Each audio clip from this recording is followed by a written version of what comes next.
Hi, Abhimanyu. Welcome to this show. So today, a lot of things have happened. It's a busy day for markets, and so many data points are there to track. Uh, what's your opinion on the GDP data?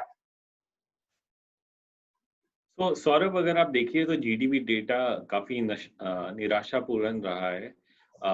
23.9% का fall हुआ है GDP में। अगर आप देखिए तो estimate on an average economist का लगभग 20% की गिरावट का था।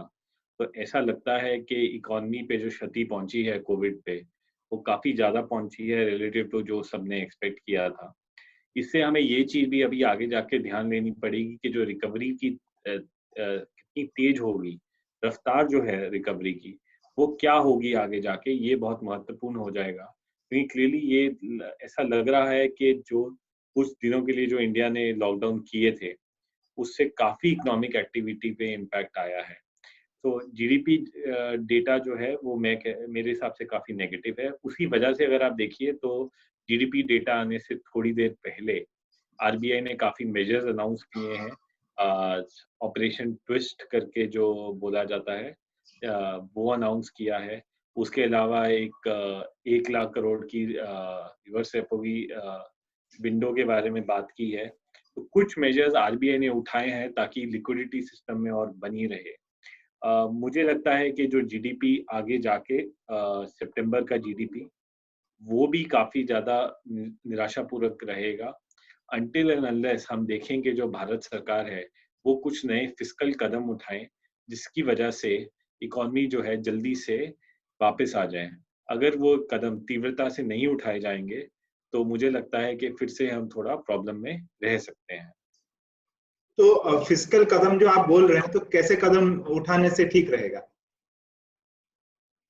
फिस्कल कदम का सबसे ऊपर ये है कि लोगों को आज जो सबसे बड़ा इशू आ रहा है वो है कि लोगों के पास पैसा नहीं है। पैसा कैसे आ सकता है सरकार के पास? लोगों के पास, कुछ जो अमीर लोग हैं उनके पास काफी पैसा पड़ा है। बैंक में अगर आप पैसा डालें तो बहुत कम ब्याज हो गया है। रियल एस्टेट में आप पैसा डालें तो बहुत कम कमाई हो रही है। तो कैसे करें? तो उसके लिए मुझे लगता है एक तो सरकार को इंफ्रास्ट्रक्चर डेवलप करने के लिए, जैसे एनएचएआई है, एनटीपीसी है, जो भी ये सारी सरकारी कंपनीज हैं, उनके बॉन्ड इशू करने चाहिए। अगर पॉसिबल है तो कुछ टैक्स फ्री बॉन्ड भी इशू करने चाहिए। उसकी वजह से काफी पैसा सरकार को मिल सकता है।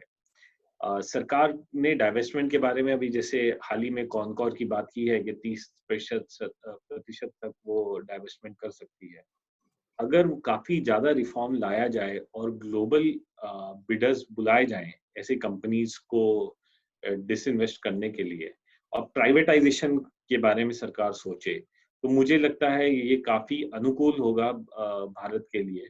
क्योंकि अल्टीमेटली अगर पैसा नहीं आएगा तो किधर से हमारी इकोनॉमी जो है वो तीव्रता से बढ़ेगी। अब और एक आज बहुत ही बड़ा मार्केट के लिए, खास करके ये बहुत ही बड़ा एक मूवमेंट होने वाला है। नए मार्जिन रूल्स जो आ रहे हैं, वो कैसे अफेक्ट करेंगे मार्केट को? तो पहले तो ऐसा देखिए, आज मार्केट बहुत ज्यादा गिरा था। उसका एक रीजन तो ये था कि ये रूल्स इम्प्लीमेंट होने हैं। ऐसा नहीं है कि ये रूल्स इम्प्लीमेंटेशन आज ही एकदम से सेबी ने बोला गया है। काफी देर से ब्रोकर्स को बोला गया था कि ये रूल्स इम्प्लीमेंट होंगे। परंतु हुआ क्या कि सुबह ही जैसे मार्केट खुला तो चाइना के साथ इंडिया के बॉर्डर पे थोड़ी सी कश्मकश जो हो रही है, उसकी वजह से थोड़ा सेंटीमेंट खराब हो गया। और फिर ये जो रूल्स नए आए हैं उसकी वजह से थोड़ा कंफ्यूजन है। कुछ brokers as per media reports अभी तक रेडी नहीं है ये चेंजेस के साथ, और उसकी वजह से थोड़ा सा फर्क पड़ा मार्केट में। अल्टीमेटली ये रूल्स के आने की वजह से जो लेवरेज करके लोग काम करते थे, उनको थोड़ी कठिनाई मिल सकती है। जो लोग इंट्राडे करते थे, बीटीएसटी करते थे, उनको प्रॉब्लम आएगी। अगर मेरे पास मान लीजिए आज मुझे 10 लाख रुपए की होल्डिंग है मेरी, और मुझे 1 लाख रुपए के मान लीजिए एचडीएफसी के शेयर्स खरीदने हैं, तो मुझे अब एडिशनल 20,000 रुपए देने पड़ेंगे, तभी मैं 1 लाख के शेयर खरीद सकता हूँ। अनटिल अनलेस मैं प्लेज करूँ 20% ऑफ होल्डिंग। तो ऐसे करके कई और ऐसे रूल्स बनाए गए हैं रेगुलेटर द्वारा, जिसकी वजह से जो लॉन्ग टर्म सेफ्टी के लिए इन्वेस्टर के लिए बहुत अच्छा है। बट ओवरऑल जो मार्केट में लिक्विडिटी है उसमें थोड़ा सा इम्पैक्ट उसकी वजह से पड़ सकता है। तो क्या वॉल्यूम डेप्थ ये सब में कुछ तकलीफ होगी उससे? मुझे तो लगता है कि इंट्राडे वगैरह का जो वॉल्यूम है उसमें काफ़ी फ़र्क पड़ेगा, स्पेशली इनिशियली डेज़ में, क्योंकि लोगों को अभी नए सिस्टम के साथ करने के लिए, काम करने के लिए थोड़ा समय लगेगा। और जो पहले आप स्विंग ट्रेडिंग करते थे, जिसमें आपने एक शेयर को खरीद लिया और दूसरे को बेच दिया, हाँ। वैसी तरीके की जो स्ट्रैटेजीज़ है, उनको थोड़ा दिक्कत आ सकता है, ये जो नए हाँ, रूल्स हैं, उनकी वजह से। ओके। क्योंकि जो नए रूल है वो सिंपली ये कहते हैं कि आपके पास डिलीवरी होना चाहिए, तभी आप उस पे एक्शन ले सकते हैं। तो वो सारी चीज़ों की वजह से प्रॉब्लम रहेगा।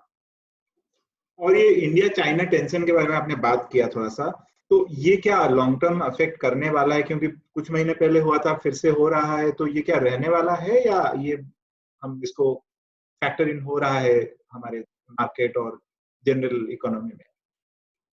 तो इसका दोनों तरफ से एक पॉजिटिव इम्पैक्ट भी आ रहा है, एक नेगेटिव इम्पैक्ट भी आ रहा है। नेगेटिव इम्पैक्ट ये हो रहा है कि अगर पूरा देश सीमा की तरफ देखेगा और अपनी नॉर्मल एक्टिविटी नहीं करेगा, तो उससे ऑब्वियसली नेगेटिव इम्पैक्ट आएगा। दूसरा, जो लोग इंपोर्ट करते थे चाइना से, उनका बिज़नेस हर्ट हो रहा है। परंतु उसके सामने ये भी है, जैसे प्रधानमंत्री जी ने कहा है कि हमें आत्मनिर्भर होना चाहिए और उसकी वजह से काफ़ी सामान जो हम चाइना से लेके आते हैं, वो सामान अब हम चाइना से नहीं लेके भारत में ही उसका उत्पादन करेंगे। उसकी वजह से थोड़ा इन्फ्लेशन तो बढ़ेगा, पर जो डोमेस्टिक इकोनॉमी है, उसमें रोज़गार बढ़ेगा, उसमें इकोनॉमी के अंदर व्यापार बढ़ेगा। तो उसके हिसाब से उसका एक पॉज़िटिव इम्पैक्ट भी होगा। तो मुझे लगता है कि मार्केट के हिसाब से वो बहुत बड़ा negative in the long term नहीं होने वाला है।